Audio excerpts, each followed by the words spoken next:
go inside Elon Musk's second company. Actually, it's your third because you co-founded PayPal. Right. SpaceX.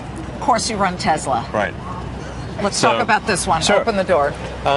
First of all, it's worth starting off with the key. The key is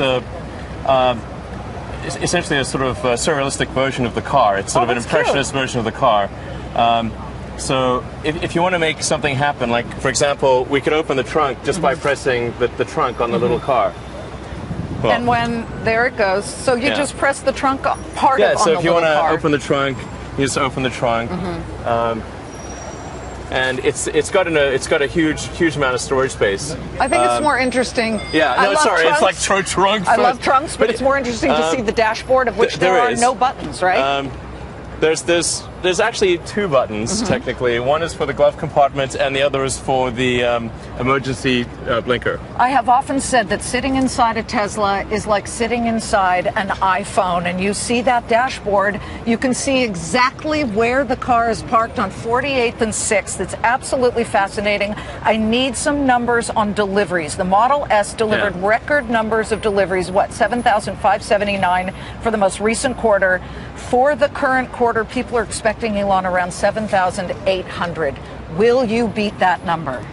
Well, I think we'll sort of see what the final days of the quarter are looking like, but I think we're sort of on track to be something like that. Yeah. Okay, something like that. Are you going to best it? That's what I guess I'm pushing you. It really depends. If nothing goes wrong, we might be slightly higher.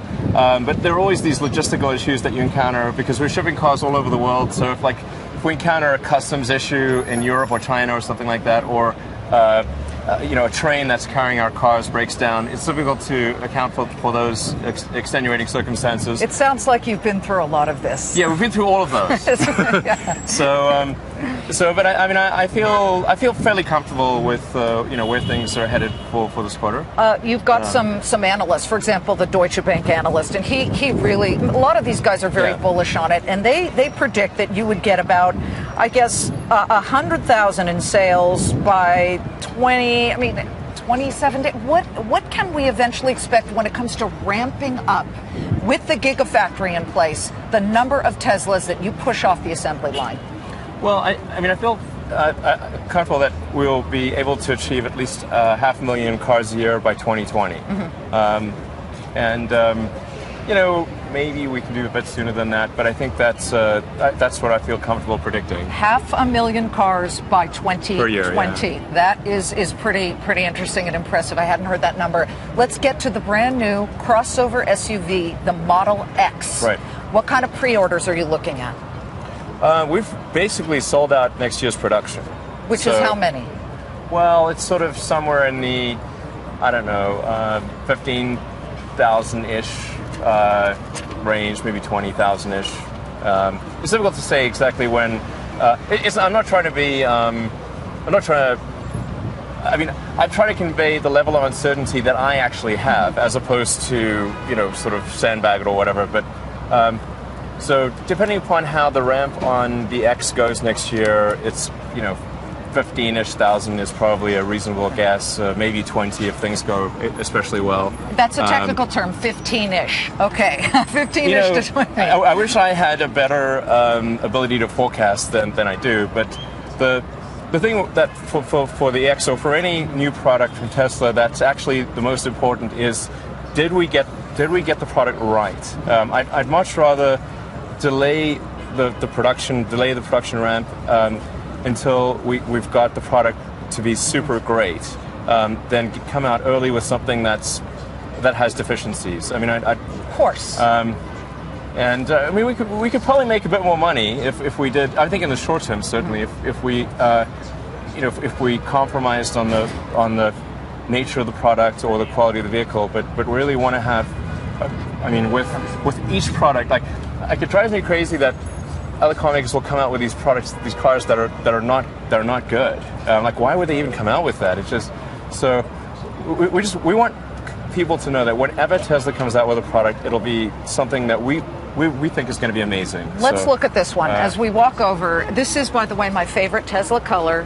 This sparkly navy deep blue. A friend of mine, I went to elementary school with him, Nathan Hockman in Los Angeles, bought one of these. But as you look at these, will China be what ramps you up? Because you've struck a deal with, I believe it's China Unicom, to build 400 charging stations throughout China. When will those be up and running? So we actually, there's a map of the superchargers on our website, as well as the schedule for the superchargers. The rate at which we're establishing supercharger locations is very rapid right now. We're bringing one live every 20 hours on average. So there's a huge number of supercharger locations that are going active. In terms of China demand, I think the way we roughly think of demand is a long-term demand is about a third from Asia, which includes Japan and other parts, about a third from North America, about a third from Europe and the rest of the world. So it's so China could be a huge help. Yeah, and here in your own country, here in the United States, you had to battle against the state of New Jersey, the dealers. Some are calling them the dealer cartel. I find it fascinating that some states, New York, Massachusetts, are saying, welcome Tesla, you can directly sell to people without the dealer model.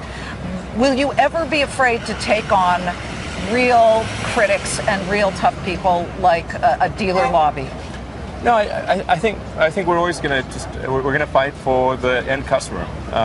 That's who we care about, and we'll never stop fighting for the end customer. That's who we're really trying to serve at the end of the day. And here you have the ultimate entrepreneur right here, Elon Musk, the CEO of SpaceX, the CEO of Tesla, the chairman of, let's not forget, Solar City, and the co-founder of PayPal. He's really one of these people who takes life and digs your teeth in. So thank you so much for coming on exclusively to talk about that. Thanks for having me. And guess what? We got a sort of a last millennium, but really fighting back car company, Audi, coming up. AutoNation. AutoNation CEO Mike Jackson will be joining me live. I'd like to know your thoughts on that one later, because they are selling cars hand over fist.